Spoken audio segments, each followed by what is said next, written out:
Hello there. So, Creepy, Crawley and Creaky are back, sticking their oars into Brexit.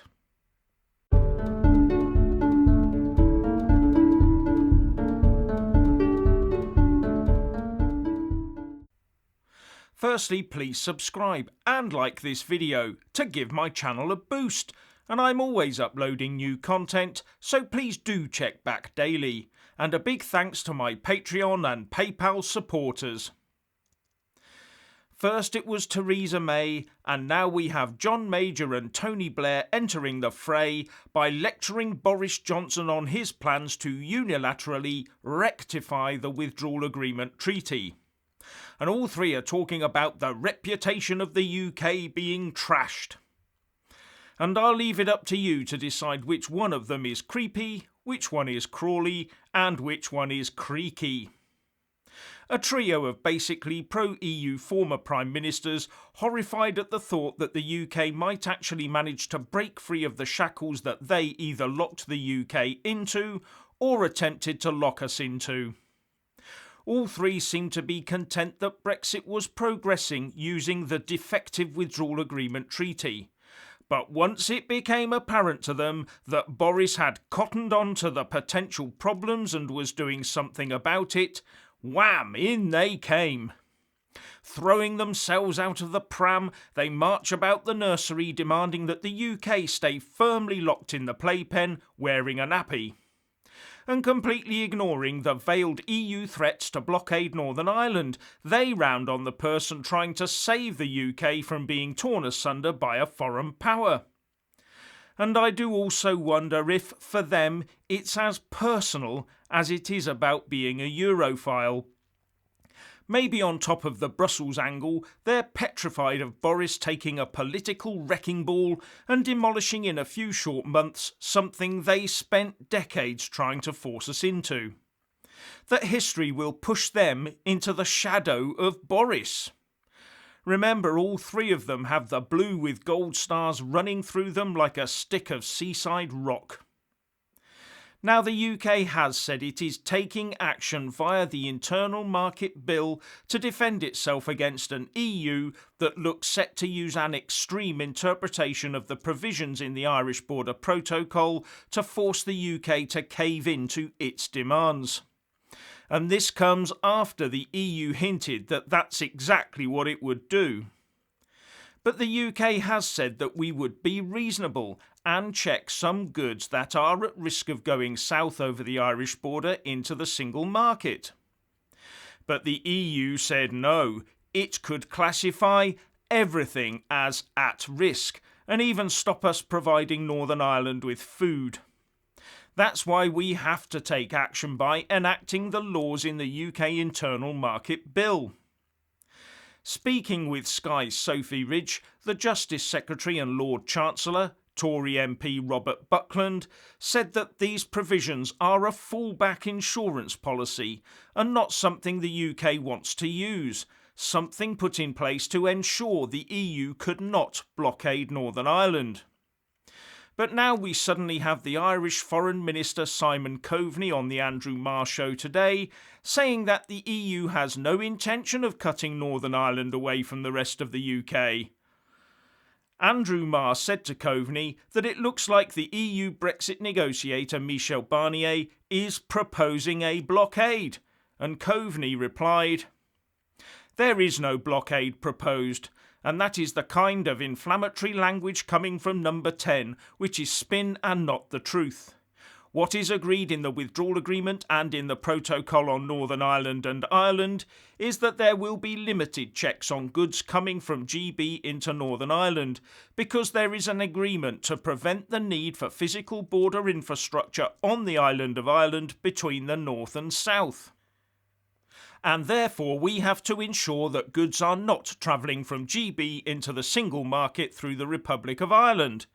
That is the whole basis of the Northern Ireland Protocol, which the UK designed along with the EU, together, to protect the peace in Northern Ireland, which is what Tony Blair and John Major are talking about today. And that is what the British government is now looking to renege upon. But the UK government has always said that they are comfortable with these limited checks. But Major and Blair take the EU side. What it sounds to me like is that the EU got found out and are trying to play the innocent. And had the UK government not had credible evidence that the EU would be playing nasty and underhandedly, why on earth would they open themselves up to criticism by engaging in pushing through these controversial laws in the Internal Market Bill?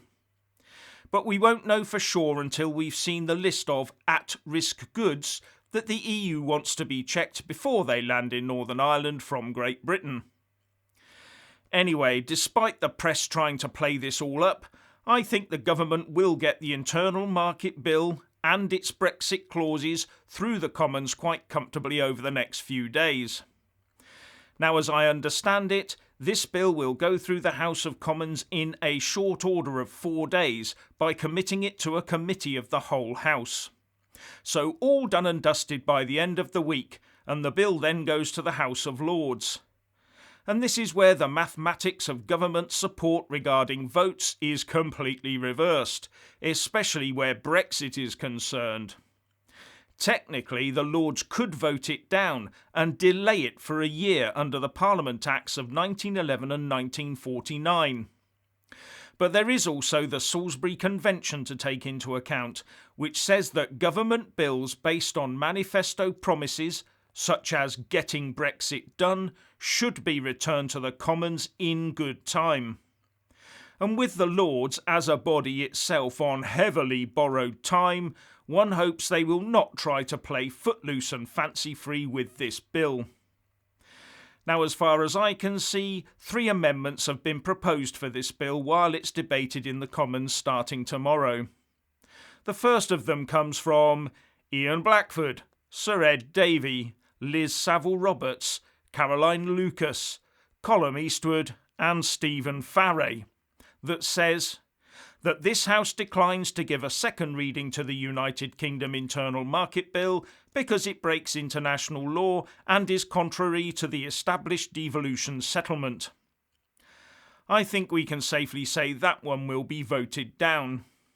Then there's Keir Starmer and Ed Miliband with their somewhat bloated that this House notes that the UK has left the EU, calls on the government to get on with negotiating a trade deal with the EU, recognises that legislation is required to ensure the smooth, effective working of the internal market across the UK, but declines to give a second reading to the Internal Market Bill because this bill undermines the withdrawal agreement already agreed by Parliament, reopens discussion about the Northern Ireland Protocol that has already been settled, breaches international law, undermines the devolution settlements and would tarnish the UK's global reputation as a law-abiding nation and the UK's ability to enforce other international trade deals and protect jobs and the economy. Whew. And another by Colm Eastwood, Claire Hanna and Stephen Fray saying much the same with that this House declines to give a second reading to the Internal Markets Bill because it is a self-described breach of international law as per the Ireland Protocol and an outright violation of the Good Friday Agreement, including by undermining the power of devolved institutions. I reckon they'll all be comfortably ejected. Other amendments may surface as the week progresses though. And on a final note, the government has most probably been fully aware of this defect from the get-go, so the clauses within the Internal Market Bill will not, I think, be last-minute rushed insertions. Anyway, if you want to hear more from me, please don't forget to subscribe and also press that little bell, or you won't get any notifications. And if you want to see more of me, buy a mug with my mug on it by following the link in the descriptions box below and support me on Patreon or PayPal. So what do you think about all of this? Please share and comment, and thank you for watching.